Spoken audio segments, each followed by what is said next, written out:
Is social media necessary? We're going to talk about it. The short answer is no. It isn't necessary at all.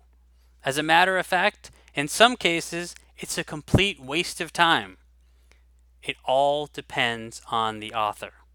It also depends on how you're using social media. If you're only there because you feel like you have to be, you're probably going to fail. You don't want to post out of a sense of obligation. If you're going to be on social media, you need to have a strategy. And no, just blasting out links and constantly saying, buy my books, isn't a viable strategy. That's a good way to get unfollowed or ignored. A strategy usually involves drawing a reader in, getting them hooked, and then selling them. It's rare to be able to cold sell someone. Generally, they need to be warmed up first. This could mean a whole series of posts that don't involve providing book links. Maybe a cover reveal, a brief little author's note, a character tidbit, a juicy quote from your book, an interesting research detail. Sometimes it involves posts that don't have anything to do with your book. These can be posts where you're reaching out to your readers, asking them about what they like, what their interests are, what is important to them. If this sounds like a lot of work, it can be. It can really add up. And that's just on one platform. There's over a half a dozen social media platforms out there. Authors can feel pressured to have an active presence on each and every one of them, though. This could be a huge mistake. You can easily spread yourself too thin. You can also become so overwhelmed that you burn yourself out. In addition, if you're banging out social media posts for 6 different platforms, you might find it hard to get any actual writing done. A lot of people recommend picking one platform and making it your home base. Get really good at that particular site. And that can work. Although it's still going to take a lot of time, not just to craft the posts, but also to build up a following. If you're doing it begrudgingly, it might not pay off. In general, social media rewards people who really want to be there. The authors that I know who are the most successful with social media are the ones who love it.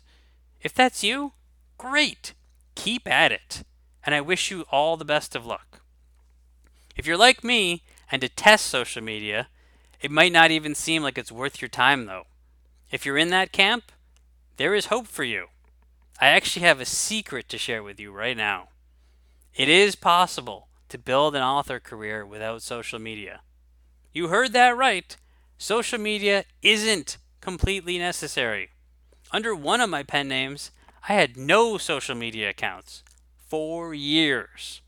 Then I got one account, kept it up for a couple of months, and deleted it because I realized I didn't need it.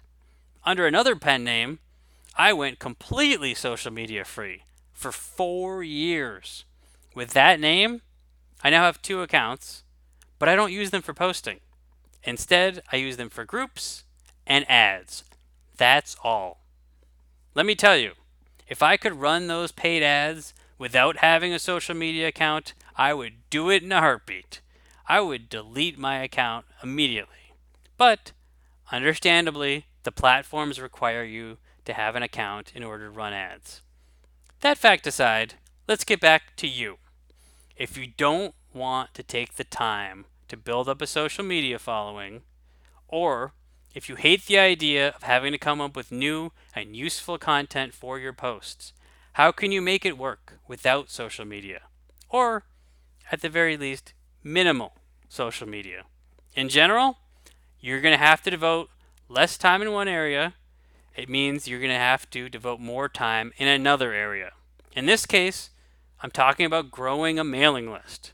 You need to be able to reach out to your readers. You can't rely on the sales platforms to do the work for you. And if you're not going to be active on social media, having a large mailing list is the easiest way to stay in regular contact with your audience. If you don't know the first thing about mailing lists, don't worry. I'm going to be talking about that very topic in the future. Stay tuned. In the meantime, On the topic of mailing lists, I want to tell you about a mini guide that I'm giving away for free. It's called The Top Mistakes That Self-Publishers Make.